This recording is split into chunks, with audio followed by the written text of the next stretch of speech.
Now, Strauss's Zarathustra is a picture of man's greatest problem, which is the problem of his mortality, the grim fact that one way or another he must eventually die. He's mortal. And this painful problem is shown in terms of a conflict, the struggle between man's tremendous need for immortality and his equally strong need to accept the fact that he is mortal. It's a struggle we all share. Perhaps a better way of saying it is that it's a conflict between the natural universe, which is eternal, and man, who isn't.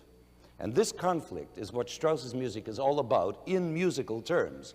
The struggle between one key and another, between one theme and another, between major and minor, between music that lifts us up and music that presses us down. Take your hit tune, for example, right at the beginning. Now, that's going up for sure, and it's clearly in the key of C, right? Good old C. No sharps or flats, all white keys, no problem. Everything bright and clear. And that's why Strauss builds his introduction on that rising motive, because it's supposed to depict a glorious sunrise. It's the equivalent of the prologue in Nietzsche's poem, in which Zarathustra greets the morning sun on his mountaintop. But with the rising sun arises the first conflict, which is this. That's the conflict of major and minor.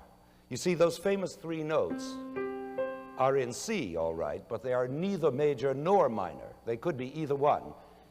And now Strauss poses the first question, which is it, major or minor?